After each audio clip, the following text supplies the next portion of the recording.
Josh X, thanks so much for being with us, man. Thanks for having me. How you feeling today? I'm good. How are you? I'm good, man. Can't complain. Everything is good. Glad to be alive. It's 2020. Yeah. Yes, it is. Yes, it is, man. Uh, Dude, so I did a little background on you, and man, you got a hell of a story. And I Thank feel you. like the stars are lining for you to really explode. So I'm Thank you. stoked to hear the story, and I'm stoked to hear your word. I want to hear it from you. So why don't you just take us back and let us know how you got into music? Well, for me, music wasn't, of course, presented to me at a cool place, I would say, because for me, my mom, when she said, I was going to play music, I was like, all right, what am I going to do? Being a Caribbean, my mom being Haitian parents don't really give their children options of what you're Hmm. going to do. So she put this beautiful instrument in front of me and she was like, you're going to play stuff like this. And this, of course, was Chopin. And I would be like, what is this going to do for me one day? But because I was 6 years old and I didn't have much to say, I would just sit there on the piano. And one day I was just like in front of a beautiful girl. And when I finished playing for her, she took off. And I went back. I said, "Ma, girls don't like classical music. If I'm going to play an instrument and make this music thing that you have for me, that you want me to be a Yeah. classical musician in Carnegie Hall, Hmm. it's not going to give me a pretty lady. So I got to get into this R&B music." And she Yeah. said, "As long as you go and give me a degree in music, I don't care what you do." So after studying classical music and giving her my degree, I got into R&B music. And that's how I found my passion for who I am today.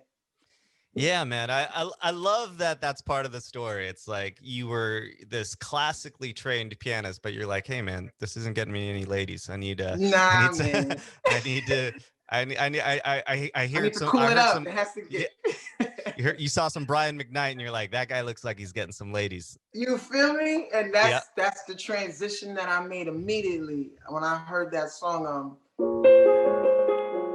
That one right there. Yes. I'll sing a little bit for your audience. Please do. This was the first song that got me my first girl. Here we go.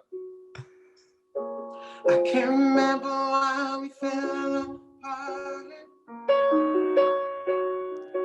That's something that was so meant to be. Forever is the promise in our hearts. And more I wonder where you are. Do I ever cross your mind anytime? Do you ever wake up reaching out for me? Do I ever cross your mind anytime, baby? Oh, I miss you. I miss you. And from there, it was business. Yeah. I said, hold on. If I could do this a little bit and play this instrument and sing these type of songs, I think I could go far. And How could you not get the girl after that, man? it definitely was working for me way better than Mozart. And it's not that I don't love classical music, and I always tell people it's a great genre to study. It's a great genre to have knowledge Yeah. if you can dabble in it. But for me, being 6 years old, that was just the most boring thing you could have a child do. I used to just look out the window and look at my friends playing freeze tag, and I would sit on this piano and be playing all these, classical songs. But my mom was right about one thing. She said this is how I was going to pay for my education, and she was right. I got a full scholarship and went right through college, and she didn't have to spend $1. And let me tell you, she was happy about that. Yeah, I mean, yeah, props to mom because you're a great pianist. Obviously, you started doing classical piano at the age of 6, and you were playing Mozart and Bach and Beethoven, and Yes. but and yeah, man, and so and that's a great skill set too. Just aside from, you know, more pop orientated music like R&B, and then so you went to, you know, you studied at Juilliard and Five Yes, Towns College, man. yes. That's amazing. Thank you. So was it in college or was it in high school? When did you kind of think to yourself, okay, I want to start playing something a little, you know, something a little catchier to the ladies? So I would dabble when my mom would, of course, be not paying attention. There Hmm. was five of us in the house, between my brothers and sisters. So you know, she worked. I'm, you know, single mom, working, taking care of the family. So of course, when she was out working, I would dabble and listen to all these great R&B songs. And that was high school. I would say, man, you know, by the time I get to college, 'cause my mom was a deal. Like you don't get no education, I don't care what you're saying. You know, she was tone deaf with everything else. So Yeah. I knew that I had to go to college and give it a bachelor's. But I would dabble in the R&B and the pop songs in high school and be like, yeah, you know, I would practice writing my songs. You know, in school, in the auditorium a lot. You know, I would go after, you know, lunch period. Instead of going to lunch, I would go to the auditorium and I would listen to all these songs and try to learn them on the piano. So I would say high school is when I really started really finding my love for R&B and saying, I want to be an R&B singer. Now, Yeah. how do I become one was, you know, the big question and the big cloud. But I knew that my passion in high school that was my desire. I knew I didn't want to be anything but an R&B singer. Yeah. Well, props to you, man. So you do what mom says, you get into college, you know, on the scholarship, and then you start sneaking away to the studio while you're in college, right? And then you eventually you meet Jadakiss. How'd that happen? So Jadakiss, who's super dope, first rapper to jump on my music. Um, I was in the studio, and he happened to be in the studio at the same time.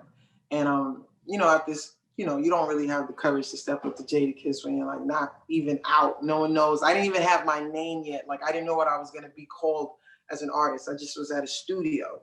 And I Yeah. had this banging song called Let's Ride. And I was like, yo, this would be dope if Jada was on it. And I sit there, and he just happened to be very listening that day. Like, I don't know. I was very blessed, I could say. He was Wow. like, that's your song? He was like, if that's your song, I'm going to jump on it. And I was like, nah, it's really my Damn. song. And he was like, if it's Yeah. really a song, then I'm jumping on it. And he jumped on the song and we shot the video. And things just we just built a crazy relationship from there. Went on tour with him. And from there, met, you know, Chic and Styles P and did a whole song with the Locks. And I just was like, wow, you know, but shout out to Jadakiss for being my first rap cosign. Yeah. I mean, talk about right place, right time, right person. That's awesome. Yes, that was a So blessing. yeah, definitely. Definitely a blessing. And then so since there, your network started to grow. Since then you working with people like Swizz Beats and Birdman. Yep. Tell me a little bit about how that came about. So Swizz Beats, after being in the loop with Jadakiss, you know, Swizz Beats, the whole Rough Rider situation, he's, you know, part of that. So that just led to meeting everybody that was in that whole Rough Rider situation. And Swizz Beats heard me playing on the piano. Actually, his security guard, I can never forget it. Uncle Bar.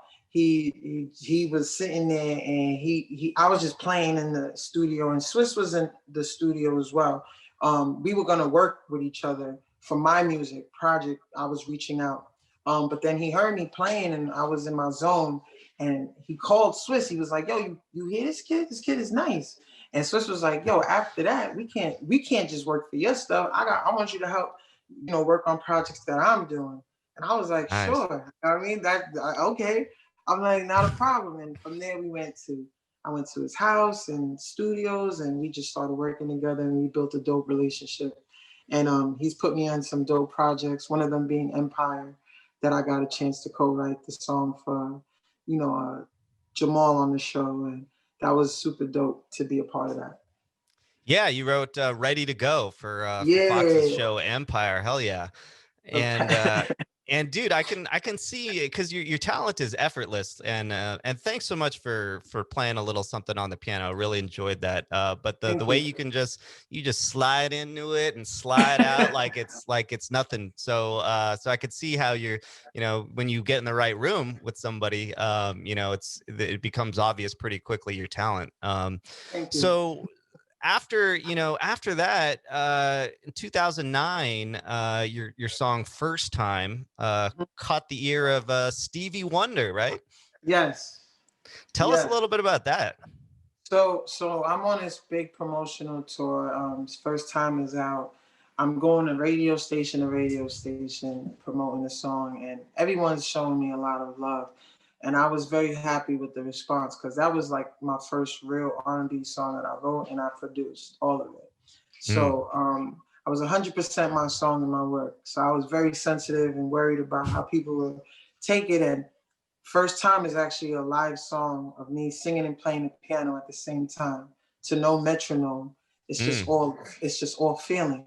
And mm-hmm. at the time, everyone was like, "You're crazy. It's not gonna go on the radio. That's not how music works. You have to have structure." I said, "Sometimes you can be against the rules and Yeah. just play how it feels." And they went with my gut, and all the doors started opening up. And Wow. First Time got me to Brian McKnight first. So I Nice. went and got with him, got endorsed by him. And the next day I fly to LA and I'm sitting there at 6 in the morning. I must admit, I was drinking in the clubs the night, of in LA because A little now I just hungover. met, Yeah. yeah, Brian McKnight. I was like, I Yeah. gotta celebrate. The Hell guy yeah. that I just came in the game really wanted to be like, just endorse me. I have to celebrate. So I'm in LA, we at the club, and then I'm at the radio station 6 in the morning. And Huh. as I'm playing, I look up and I see somebody say, "Hey Josh," and I look up and it's Stevie Wonder. And Oh I'm wow. like, whoa. I'm like, all right, so no one was gonna tell me this. No one was gonna like Yeah. keep me informed so I could, at least be not sobered up a little bit. Yeah. And Had another coffee or two. had another coffee. So Yeah. Stevie sits in front of me and he's just like,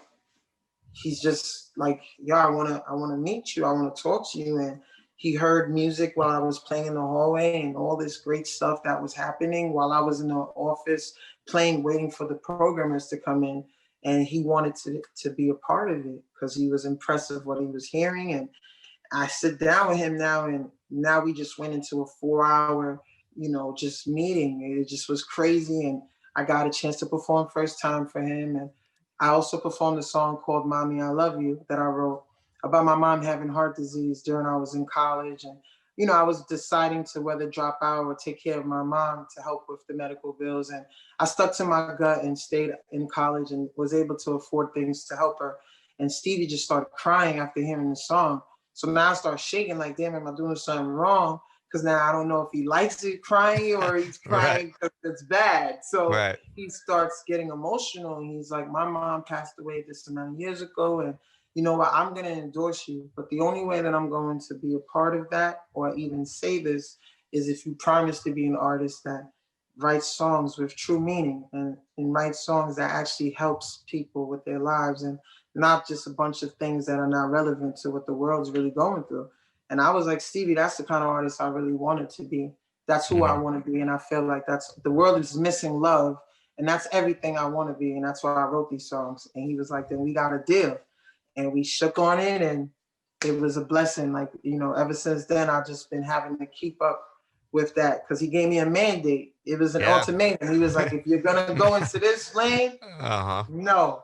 But if you Right. stay right here and you keep this music that you just did and performed for me, then I Hmm. would love to be a part of that. And that's been dope. Wow, man, what a story. So, when you were in this radio station, did Stevie Wonder hear that you were going to be there, or was he doing something else and he just so happened to hear you? Is that Correct. what He happened? was. Yeah, he happened to be there doing something, actually with Anthony Hamilton. And then that had led for me meeting Anthony Hamilton because then they walked down to the room. But he just happened to be there. And Wow. that's why I said it's like destiny is destiny. For me, I felt like it was part of my destiny because yesterday I was with Brian McKnight, and then the next day I was with Stevie Wonder. And those are my two favorite artists, like that the reason why I sing and play and studied them in college and studied them in school. So it's like when I see that happened back to back, in two Yeah. separate cities, I was like, it was meant to be. And Stevie Yeah. even told his management team, because my team, of course, pulled out the cameras, and Stevie told his management team was like, no cameras, because this wasn't planned. And Right. Stevie told them, no, I want him to film it because this is history and I want this to be documented. And I looked Wow. at Stevie Wonder, I almost fainted, of course, because I was just like, you know what I mean? Once my team pulled out the camera, I was looking at them like, don't put the camera away, put it away. Right. And then he insisted that it was filmed. And that's why I have all this great footage. And it's a part of my history. That's amazing. Yeah, like I said a moment ago, I think, those sorts of those doors, those crazy doors open when preparation meets opportunity, and you have a lot of preparation, and like I said, if you're in the right room, you already have that talent. It's so effortless. So I could see why he'd be like, oh, who's this over here, and then just peek his head Stevie's in. ears, they're on point. Yeah. He's got probably hears better than most. Yes. So you meet a couple of your heroes, and they say never meet your heroes because it's risky, but apparently it sounds like it went well with both of them, thankfully. So you probably even like them even more now, which is always good. And then so you start working with some of these different artists, and one of the artists that you start working with, and were you the first maybe producer to start working with her, was Cardi B. Yes. Cardi, shout out to Cardi. We definitely in 2015 linked up. I was in between making a decision of transitioning to doing a deal with Cash Money, and for the years I was developing my relationship with Bird and Slim, and working on a few projects with them, and turning into being an act to signing to them. But I was in a lot of things that I was just like trying to take my time. And of course, I believe in, the right time. As we've been talking, you can see that I'm very patient. And when I know it's time, I move. So in 2015, I meet this person named Shav who Cardi signed to. And he tells me, he's got this artist and blah, blah, blah, blah, blah. And I'm like, who is it? And at this time, I just finished writing the Empire song for Pepsi with Jamal, and I'm working with Swiss, I'm working with Stevie Wonder, I'm working with Birdman, and I'm building my name up, and he tells me I got this artist named Cardi, and I'm like, okay, who is Cardi in 2015? No one really knew. So I meet her, and I felt something. I felt something that I knew, my instinct. At this time, I developed this thing of knowing when something feels right, because I got in the room with Lil Wayne and all these big artists at this time. So now I kind of felt, when you see something, you kind of know, your instinct develops. And though she was just an Instagram personality, she wasn't on television yet on Love and Hip Hop, I felt that this was right, and I believed in what my boy was saying. So I decided to produce it. And of course, all my industry friends was like, yo, you're producing Cardi B, you're Stevie Wonder, endorsed Julie, y'all guy, da-da-da. And I was like, y'all watch and see. Right, and right. We worked from 2015 on to even, I was in the studio with her for Bodak Yellow, and we went viral, and it was a dope experience to start from the beginning of the development process and making sure that you put your best foot in this, and to see it become so successful, for me, it was just it was a dope thing to be a part of. Yeah, I mean, viral only begins to describe Cardi B's career nowadays. So awesome, man. Definitely viral. Yeah. So like you said, man, you've been patient, you know when to move. And I feel like right now, Josh X is about to go to a whole other level. You dropped I Miss You this year. That's part of your upcoming the X Project album. And you're dropping another single this month, right? Yep, Creole Love Part 2, featuring Saskia and Michael, which is a record I fuse R&B music with compa music, which is the music out of Haiti, and that's our culture music. So I wanted to bring that fusion and I think it's a smash for people that, you know, like R&B and like a little bit of Caribbean blended into one. So that drops November 27th. I'm really excited about it, and the video is coming with it as well. Nice. And then when can we expect the X project to drop? I'm looking to drop at the top of the year, January. I was gonna drop in the fall, but you know, I Miss You's doing so well. We are on our way to top 20 on R&B Billboard charts. I'm really excited about the response that I'm getting from that, and I really want to make sure that I don't rush the process either and take away from that song, which is really, you know, I think people, as you listen to it, it's what people need to hear, because we're all missing our loved ones right now. And I feel like that's the perfect song for the time that we're in. So I want to give the project January release date and let this single that I have out, along with this new content piece I'm putting out, Creole Love, wrap up the end of the year for myself, and then come in my project top of the year. Nice, man. Well, we're really looking forward to it. Hey, Josh, it's been an honor hearing this story. It was real fun, man. We like to end the interview by asking, if you had one piece of advice for aspiring artists, what would it be? To be open-minded. You have to learn how to trust someone, because I learned that, you know, even though it's a business of, you know, a lot of different things and you might not know everything, you have to really put trust into someone and allow that process to help you get through all your challenges, because you can't do it by yourself. A lot of artists think, oh, I can do it by myself. You may be able to get a lot of things done, but to actually be well-rounded and really get to the goals in a really important, you know, matter of time, you need a great team. And you need to find that and trust that team. Bring it backwards.